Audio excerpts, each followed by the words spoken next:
Make sure you stick around after the video for some behind the scenes conversation with the property owner on explaining how and what we installed. Smash that thumbs up button, guys.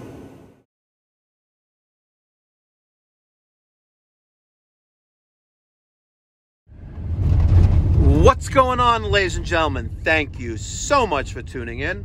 It's me, Mikey Pipes. Tuesday, January 9th, 2024. Heading over to my next service call in Inwood, New York. If you watched last Friday's video, I went on an emergency service call to a gas-fired steam boiler in a funeral home that wasn't putting out any heat.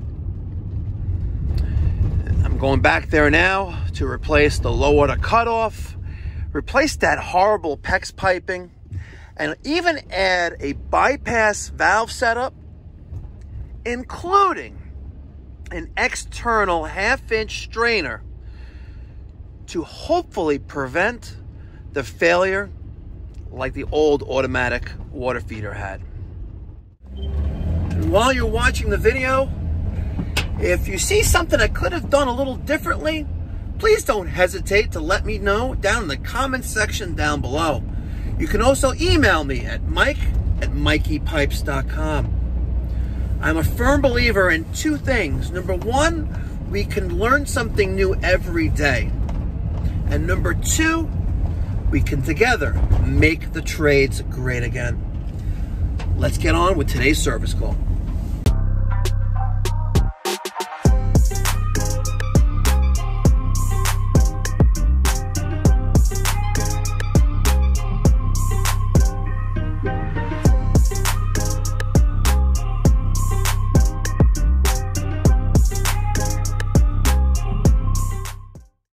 All right, so I'm not gonna mess around here. I'm gonna close this valve. I'm gonna cut right here.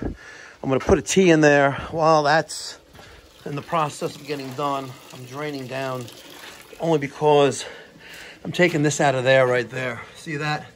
That 3/4 by 1/2-inch male by PEX adapter. We're gonna take that adapter out of there.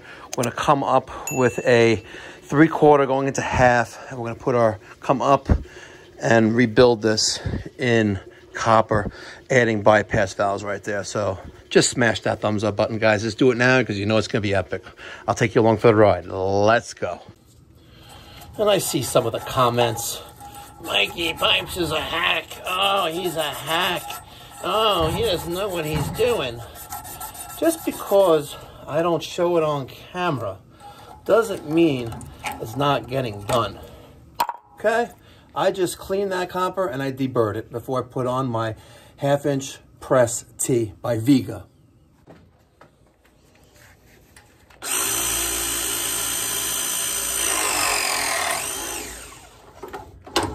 Yeah, it turns out I already did that one. Oh wait, guys, you're gonna love what I did here. You're really gonna love what I did here. And with some speed and efficiency, I've been here for under an hour. That's the last press joint right there. Take a look at this, guys. Take a look at this. There's that domestic hot water feed valve that was feeding the disaster that was here, and it's still hanging there, by the way. I threw in a 1/2-inch strainer, IPS strainer. So it allows me to pre-filter the filter that's already on our VXT24. Bypass, I'm using a Vega 1/2-inch press ball valve, full port. I decided not to put one here, but now I'm thinking about it. Let's cut one in.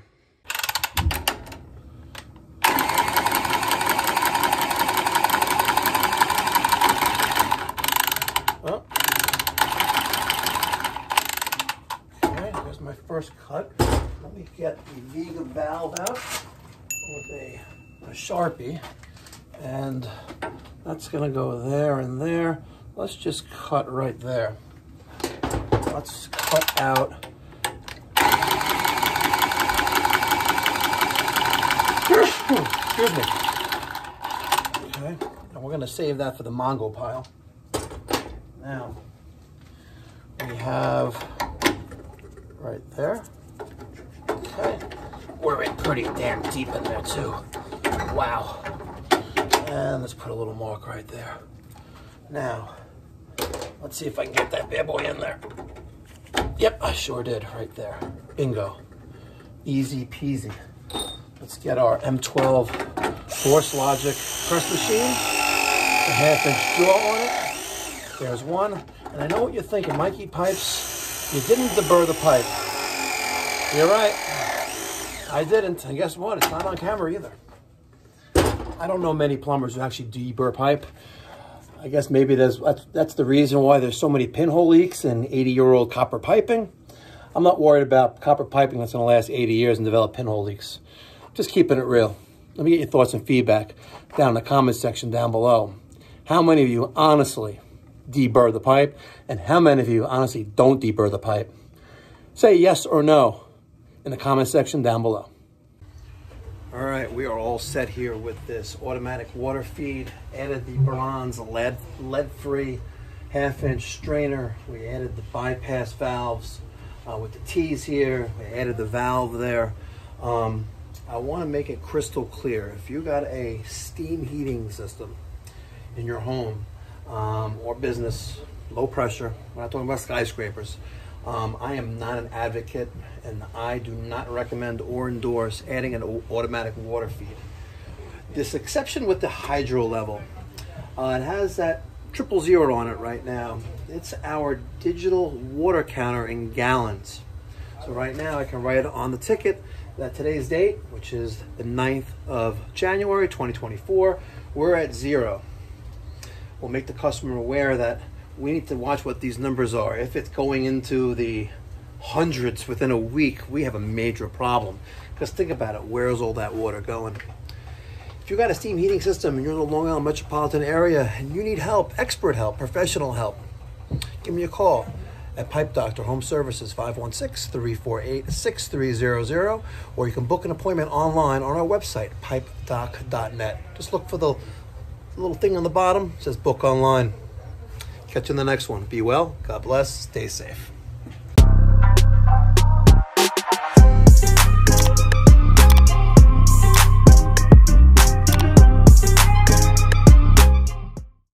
So, here is your new automatic feeder. You're going to see we have 000. Mm-hmm. That shows the amount of water in gallons that this thing has fed into the boiler. Mm-hmm. I already tested it. I already reset it. Mm-hmm. So you're at 0. Here is your water coming in to the boiler. Okay. Forget about all this fancy stuff you see here. What this is? Yeah, it's all new. Yeah. Here is your incoming water. This is your existing valve, right? Okay. So water's coming in, right? Mm-hmm. It can go this way, because there's a T here, right? Mm-hmm. But it can't go any further because this valve is closed. Okay. If I go like this, you're feeding the boiler manually. So, okay. Right? Instead of doing that way we rigged it temporarily, you have this. So if you ever need to add water, you have a valve in place now. Okay. But disregard that for now. It can't go this way. It's going to go across. I added a strainer here. We have one built into the feeder, but that one died, and figured this will get compromised first rather than killing this. It's not that expensive. We added that. So the water comes in here. This is the electronic valve. Over the next several days, you should monitor what this is reading. Several days. Several days, yes. Okay. If it stays, like a couple, like 2, 3, 4, 10, over the next week, you're okay. If we're in the dozens, like 30, 40, 100, hundreds, yes, think about where those gallons of water are going. So it should be... Ideally, in a perfect world, this boiler will only need water once a month. Okay. Okay. But the fact that you said you did this multiple times since we were here on Friday, that's a concern. Okay. Okay. So where could the water be going? Okay. Right. If there are air valves, those little silver things on each radiator that are hissing continuously, I think we went over this last year, the year before last. We changed a lot of them. Yeah. But if there's a leak that we don't see in piping that we don't see, kind of like the piping you had before that we cut out and replaced. Right. If you have something like that going on, it's a problem because eventually the boiler will be sacrificed and then the water or the steam will be going up the chimney. And on a cold day, when the boiler is on a clear day, if you look on top of the chimney, if you see white smoke there, you're not electing a pope. That's steam going up your chimney from the boiler that has a hole in it. So pray that that's not the case. I shouldn't say